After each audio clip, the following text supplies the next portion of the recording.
Chers frères en Christ, bienvenue sur ma chaîne @psalmo91. Dieu est fidèle, je suis heureux de vous accueillir. Ici, nous ne parlons pas de religion, mais de parole de Dieu. Que le Seigneur du ciel déverse sur vous ses bénédictions, veillant sur vous et votre famille. L'évangile d'aujourd'hui nous emmène au livre de Luc, chapitre 15, versets 11 à 24. Dans ce passage, Jésus raconte l'histoire d'un homme qui avait 2 fils. Le plus jeune d'entre eux demanda à son père la part d'héritage qui lui revenait. Le père accepta et partagea les biens. Peu de temps après, le fils cadet rassembla tout ce qu'il possédait et partit pour un pays lointain où il dilapida sa fortune en menant une vie de débauche. Lorsque tout fut gaspillé, une grande famine frappa la région et il commença à manquer de tout. Désespéré, il s'approcha d'un habitant de la région qui l'envoya garder les cochons. Il aurait voulu manger les caroubes que mangeaient les porcs, mais personne ne lui en donnait. Réfléchissant à sa situation, le fils cadet se rappela que les ouvriers de son père avaient du pain en abondance, tandis que lui mourait de faim. Il décida alors de retourner chez son père et de lui avouer son erreur, en disant « Père, j'ai péché contre le ciel et contre toi, je ne suis plus digne d'être appelé ton fils. Traite-moi comme l'un de tes ouvriers. » Il se leva et partit vers son père, qui le vit de loin, fut rempli de compassion et courut l'embrasser. Le fils confessa son péché, mais le père, plein d'amour, ordonna qu'on lui mette les plus beaux vêtements, un anneau à la main et des sandales aux pieds, et qu'on sacrifie le veau gras pour faire une grande fête, car son fils, qui était perdu, avait été retrouvé, et celui qui était mort était revenu à la vie. C'est ainsi que la fête commença. La parabole du fils prodigue nous offre un enseignement puissant. Chaque parole de Dieu porte un message profond, et si nous appliquons cette sagesse à notre vie, nous trouverons une véritable rédemption. Dans cette histoire, le Père représente Dieu et les fils nous représentent nous. L'un des fils, le plus jeune, demanda son héritage, voulant vivre loin de son père. Même si les biens lui appartenaient, il ne les aurait jamais obtenus sans l'aide et les soins de son père. Cependant, le père ne le retint pas, ni ne le força à rester, car le véritable amour ne s'impose pas. Tout comme ce père, Dieu ne nous oblige pas à rester à ses côtés. Bien souvent, nous ne reconnaissons pas que tout ce que nous avons, même la vie elle-même, est un don divin. Ceux qui savent remercier pour les petites choses se préparent à recevoir bien plus. L'humilité nous rapproche de Dieu, tandis que l'orgueil et l'arrogance nous éloignent de lui. De la même manière que le fils prodigue pensait qu'il pouvait se débrouiller seul, l'orgueil peut nous faire croire que nous n'avons pas besoin de Dieu dans nos vies, mais comme dans l'histoire, Dieu nous attend toujours avec les bras ouverts pour nous accueillir à nouveau. Le fils prodigue avait reçu de son père les biens qu'il avait demandés, et après avoir rassemblé tout cela, il décida de partir vers une province très éloignée. C'est alors que la véritable raison de son départ se révéla. Il voulait satisfaire ses désirs charnels sans aucune restriction. Lorsque nous parlons de désirs charnels, nous faisons référence à des penchants qui nous conduisent à des comportements destructeurs, des plaisirs éphémères qui, à long terme, nous causent plus de mal que de bien. Le jeune homme commit l'erreur de suivre ses désirs, et plus il cherchait à se satisfaire instantanément, plus il détruisait son propre être. Alors que son corps ressentait un plaisir temporaire, son âme devenait de plus en plus vide et triste. Pour aggraver les choses, des Hamites se rapprochèrent de lui, uniquement intéressés par son argent. Il dépensa toute sa fortune dans des fêtes, de l'alcool et des femmes, perdant ainsi tout ce que son père lui avait donné. Lorsque l'argent vint à manquer, ses faux amis disparurent également. Dans son moment de besoin, personne n'était là pour l'aider. Un véritable ami n'est pas celui qui t'entraîne sur la mauvaise voie, mais celui qui te guide vers ce qui est bon pour ta vie. C'est une erreur de penser que ceux qui nous accompagnent dans des décisions destructrices sont des amis véritables, car au moment de la crise, ils sont les premiers à s'en aller. C'est dans ces moments difficiles que l'on découvre qui nous aime vraiment et qui nous avertit pour que nous évitions de faire des erreurs, même si à l'époque, nous ne comprenions pas leurs conseils. Malheureusement, nous devons souvent traverser la douleur et la déception pour apprendre. Bien qu'il serait idéal d'apprendre sans souffrance, la plupart d'entre nous ne le fait pas. Nous devons vivre nos propres expériences, faire nos propres erreurs pour comprendre que suivre les désirs charnels est nuisible, non seulement pour nous, mais aussi pour ceux qui nous entourent. Le fils prodigue en arriva au point où, après avoir perdu tout son argent, il se retrouva à travailler en gardant des cochons. Ce qui est curieux, c'est que, bien qu'il ait un travail, cela ne suffisait pas à le nourrir. La Bible décrit comment il regardait les cochons manger, et il souhaitait pouvoir remplir son ventre avec la même nourriture. Le jeune homme, après avoir touché le fond, se trouva à désirer la nourriture des cochons. C'est dans ce moment de profonde misère qu'il commença à réfléchir et se demanda « Qu'est-ce que je fais ici ? Dans la maison de mon père, même les employés ont beaucoup plus à manger que moi en ce moment. Je vais retourner chez mon père, non pas pour qu'il m'accepte comme son fils, mais au moins comme l'un de ses travailleurs.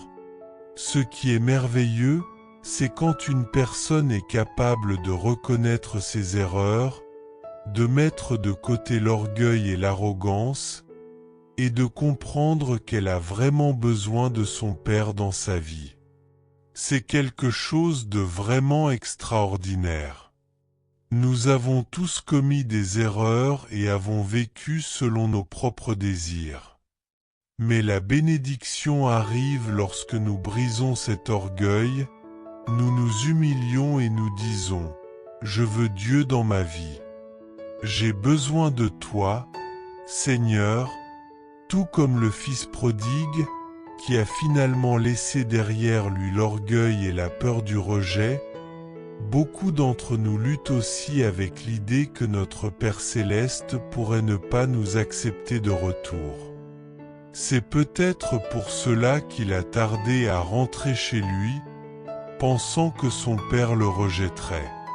Mais ce que nous voyons dans la parole de Dieu, c'est que le Père attendait toujours, avec le cœur plein d'amour, désireux du retour de son Fils. Le Père ne pensait ni aux représailles ni à la vengeance. Il savait que lorsque son Fils reviendrait, ce serait après avoir surmonté son orgueil et tous les faux préjugés selon lesquels il ne serait pas accepté. C'est pourquoi, lorsque le père vit son fils au loin, il courut pour l'accueillir à bras ouverts, le remplissant d'amour. Cet amour redonna paix et vie au fils, lui confirmant qu'il n'aurait jamais dû s'éloigner de son père. Si aujourd'hui nous ressentons le besoin de revenir dans les bras de Dieu, c'est le moment de le faire, en laissant derrière nous l'orgueil et l'égoïsme. Parfois, nous portons en nous cette fausse idée que Dieu ne nous acceptera pas à nouveau, que nous serons rejetés par lui. Il est important de laisser de côté ces pensées et de revenir vers le Père, car il nous attend avec les bras ouverts, prêt à nous donner la vie et à se réjouir de notre retour. En ce moment, demandons à Dieu de nous aider. Seigneur, nous voulons être près de toi. Père, bien que parfois nous nous soyons éloignés par orgueil, en suivant les désirs de la chair, aujourd'hui nous souhaitons revenir vers toi. Nous voulons trouver en toi la paix et le vrai bonheur. Aide-nous, Seigneur, car tu connais notre faiblesse et sais combien nous avons besoin de toi. Nous avons confiance qu'avec toi, nous pourrons surmonter nos difficultés et vivre dans tes bras aujourd'hui, demain et pour toujours. Au nom de Jésus, si ce message a été une bénédiction dans ta vie, je t'invite à aimer cette vidéo. Et si tu n'es pas encore abonné à la chaîne, je t'encourage à le faire pour ne manquer aucune des prières et des messages que Dieu a préparés pour nous. Un grand salut et à demain. Chers frères et sœurs en Christ, en partageant ce message, vous attirerez sans aucun doute encore plus de bénédictions de la part de Dieu dans votre vie. Lorsque nous distribuons les grâces que nous avons reçues, Dieu nous accorde encore plus de bénédictions. Si ce message vous a apporté du réconfort, faites-le circuler pour que d'autres puissent en profiter aussi.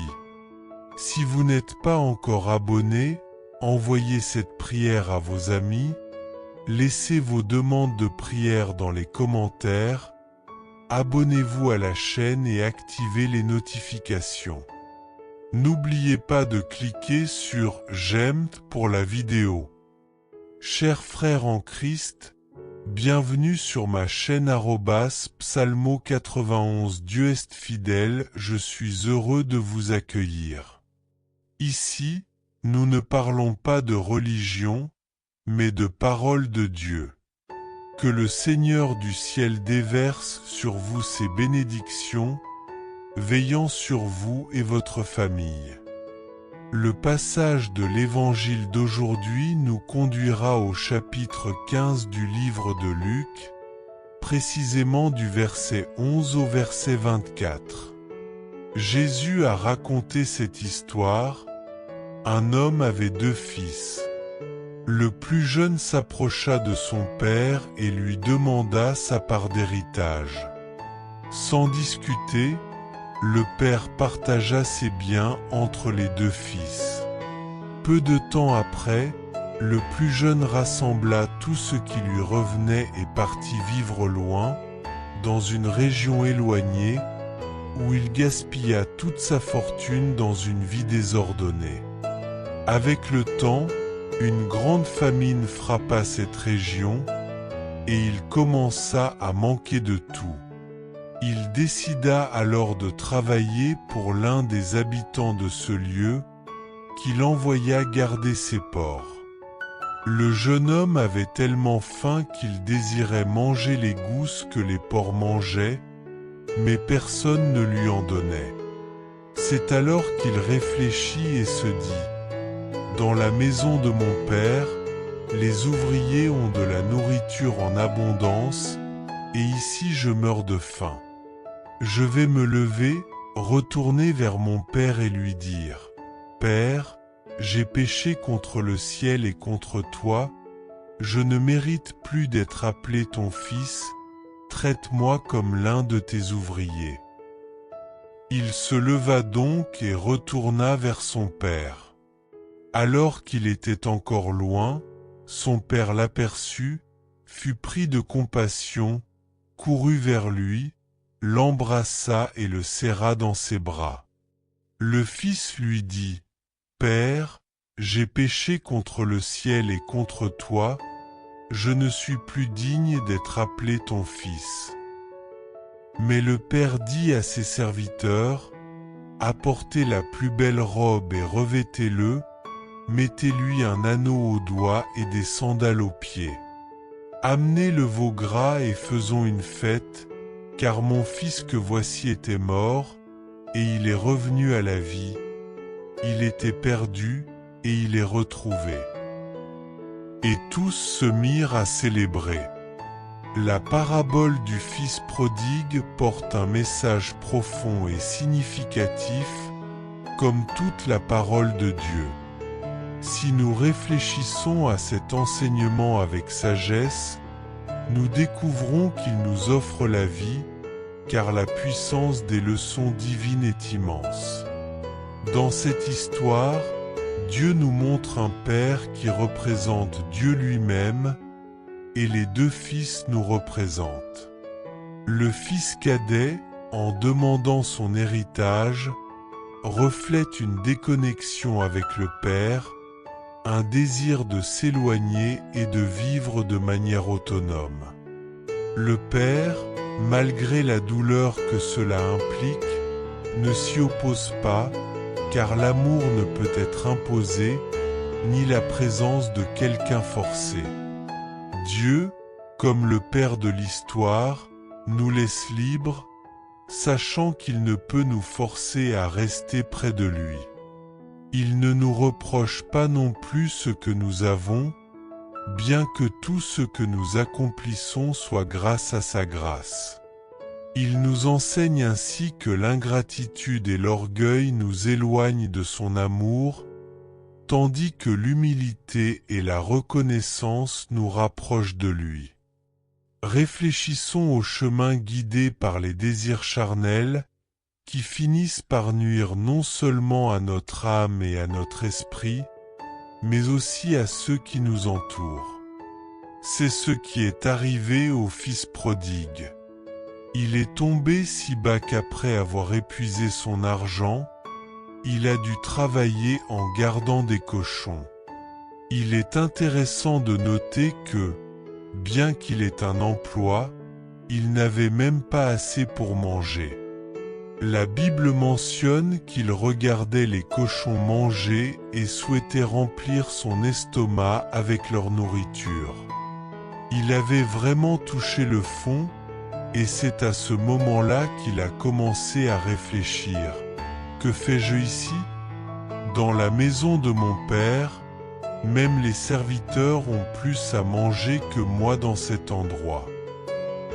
Il a alors décidé de revenir, mais pas avec l'intention d'être de nouveau accepté comme fils, mais simplement comme un travailleur de plus. C'est merveilleux quand un être humain reconnaît ses erreurs, met de côté son orgueil et comprend qu'il a besoin de retourner vers son Père. Nous avons tous commis des erreurs et avons souvent vécu selon nos propres règles. Mais bienheureux est le moment où nous brisons cet orgueil et réalisons que nous avons besoin de Dieu dans notre vie. Ce qui est extraordinaire, c'est que Dieu ne nous rejette jamais, tout comme le Père du Fils prodigue ne l'a pas fait. Bien que le Fils ait peut-être pensé qu'il serait rejeté, le Père l'attendait les bras ouverts. Il ne s'est jamais résigné à le perdre. La Bible nous montre que ce Père était toujours attentif, attendant le retour de son Fils, non avec un esprit de vengeance, mais avec amour. Il savait que lorsque son Fils reviendrait, ce serait après avoir laissé derrière lui l'orgueil et les mauvaises pensées. C'est pourquoi, En le voyant de loin, il a couru pour l'embrasser. Cet amour a rempli le Fils de paix, lui montrant qu'il n'aurait jamais dû s'éloigner de son Père. Si aujourd'hui nous ressentons que nous devons revenir vers le Père, approchons-nous de lui. Laissons derrière nous l'orgueil et les idées erronées selon lesquelles Dieu ne nous accepterait pas. Il nous attend toujours avec les bras ouverts, prêt à nous donner la vie et à se réjouir de notre retour. Prions Dieu en ce moment. Seigneur, nous voulons être à tes côtés. Nous savons que parfois, nous nous sommes éloignés par orgueil ou en suivant les désirs de la chair, mais aujourd'hui, nous voulons revenir à toi. Donne-nous la paix et le bonheur. Aide-nous, Père, car tu connais nos faiblesses et combien nous avons besoin de toi. Nous avons confiance qu'avec toi, nous pourrons surmonter toute situation et rester dans tes bras aujourd'hui, demain et pour toujours. Au nom de Jésus, Amen. L'évangile d'aujourd'hui nous emmène au livre de Luc, chapitre 15, versets 11 à 24. Dans ce passage, Jésus raconte l'histoire d'un homme qui avait 2 fils. Le plus jeune d'entre eux demanda à son père la part d'héritage qui lui revenait. Le père accepta et partagea les biens. Peu de temps après, le fils cadet rassembla tout ce qu'il possédait et partit pour un pays lointain où il dilapida sa fortune en menant une vie de débauche. Lorsque tout fut gaspillé, une grande famine frappa la région et il commença à manquer de tout. Désespéré, il s'approcha d'un habitant de la région qui l'envoya garder les cochons. Il aurait voulu manger les caroubes que mangeaient les porcs, mais personne ne lui en donnait. Réfléchissant à sa situation, le fils cadet se rappela que les ouvriers de son père avaient du pain en abondance, tandis que lui mourait de faim. Il décida alors de retourner chez son père et de lui avouer son erreur, en disant « Père, j'ai péché contre le ciel et contre toi, je ne suis plus digne d'être appelé ton fils. Traite-moi comme l'un de tes ouvriers. » Il se leva et partit vers son père, qui le vit de loin, fut rempli de compassion et courut l'embrasser. Le fils confessa son péché, mais le père, plein d'amour, ordonna qu'on lui mette les plus beaux vêtements, un anneau à la main et des sandales aux pieds, et qu'on sacrifie le veau gras pour faire une grande fête, car son fils, qui était perdu, avait été retrouvé, et celui qui était mort était revenu à la vie. C'est ainsi que la fête commença. La parabole du Fils prodigue nous offre un enseignement puissant. Chaque parole de Dieu porte un message profond, et si nous appliquons cette sagesse à notre vie, nous trouverons une véritable rédemption. Dans cette histoire, le Père représente Dieu et les fils nous représentent nous. L'un des fils, le plus jeune, demanda son héritage, voulant vivre loin de son père. Même si les biens lui appartenaient, il ne les aurait jamais obtenus sans l'aide et les soins de son père. Cependant, le père ne le retint pas, ni ne le força à rester, car le véritable amour ne s'impose pas. Tout comme ce père, Dieu ne nous oblige pas à rester à ses côtés. Bien souvent, nous ne reconnaissons pas que tout ce que nous avons, même la vie elle-même, est un don divin. Ceux qui savent remercier pour les petites choses se préparent à recevoir bien plus. L'humilité nous rapproche de Dieu, tandis que l'orgueil et l'arrogance nous éloignent de lui. De la même manière que le fils prodigue pensait qu'il pouvait se débrouiller seul, l'orgueil peut nous faire croire que nous n'avons pas besoin de Dieu dans nos vies, mais comme dans l'histoire, Dieu nous attend toujours avec les bras ouverts pour nous accueillir à nouveau.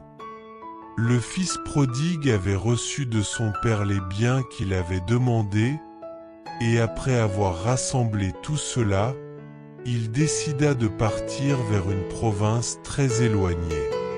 C'est alors que la véritable raison de son départ se révéla. Il voulait satisfaire ses désirs charnels sans aucune restriction. Lorsque nous parlons de désirs charnels, nous faisons référence à des penchants qui nous conduisent à des comportements destructeurs, des plaisirs éphémères qui, à long terme, nous causent plus de mal que de bien. Le jeune homme commit l'erreur de suivre ses désirs, et plus il cherchait à se satisfaire instantanément, plus il détruisait son propre être. Alors que son corps ressentait un plaisir temporaire, son âme devenait de plus en plus vide et triste. Pour aggraver les choses, des Hamites se rapprochèrent de lui, uniquement intéressés par son argent. Il dépensa toute sa fortune dans des fêtes, de l'alcool et des femmes, perdant ainsi tout ce que son père lui avait donné. Lorsque l'argent vint à manquer, ses faux amis disparurent également. Dans son moment de besoin, personne n'était là pour l'aider.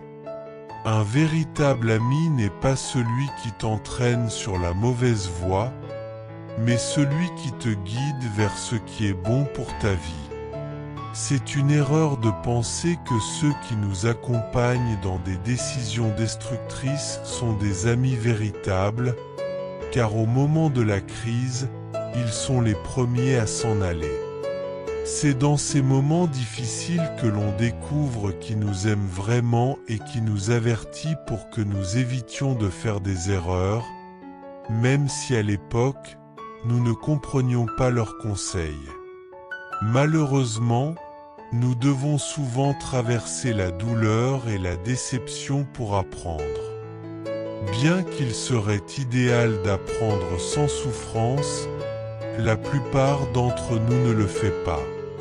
Nous devons vivre nos propres expériences, faire nos propres erreurs pour comprendre que suivre les désirs charnels est nuisible, non seulement pour nous, mais aussi pour ceux qui nous entourent. Le fils prodigue en arriva au point où, après avoir perdu tout son argent, il se retrouva à travailler en gardant des cochons. Ce qui est curieux, c'est que, bien qu'il ait un travail, cela ne suffisait pas à le nourrir. La Bible décrit comment il regardait les cochons manger, et il souhaitait pouvoir remplir son ventre avec la même nourriture. Le jeune homme, après avoir touché le fond, se trouva à désirer la nourriture des cochons. C'est dans ce moment de profonde misère qu'il commença à réfléchir et se demanda « Qu'est-ce que je fais ici ? Dans la maison de mon père, même les employés ont beaucoup plus à manger que moi en ce moment.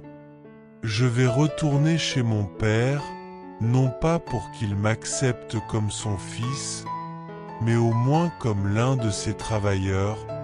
Ce qui est merveilleux, c'est quand une personne est capable de reconnaître ses erreurs, de mettre de côté l'orgueil et l'arrogance, et de comprendre qu'elle a vraiment besoin de son père dans sa vie.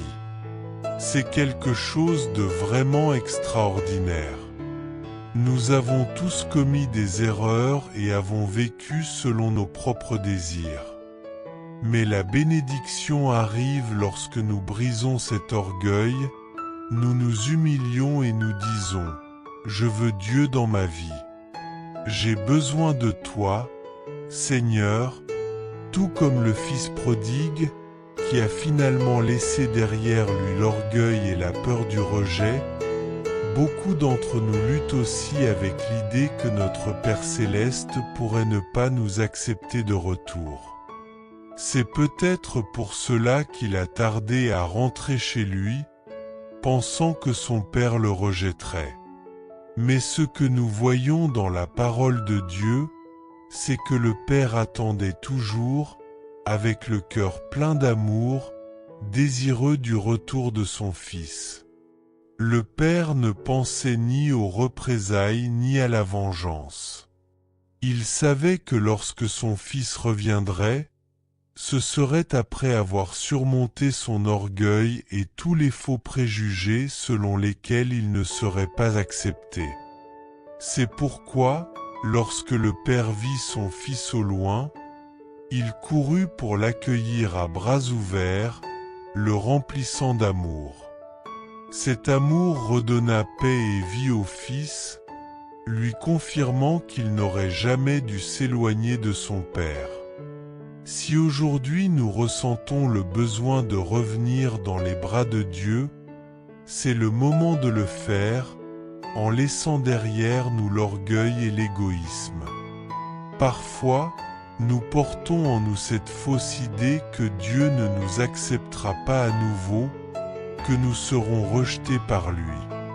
Il est important de laisser de côté ces pensées et de revenir vers le Père, car il nous attend avec les bras ouverts, prêt à nous donner la vie et à se réjouir de notre retour. En ce moment, demandons à Dieu de nous aider.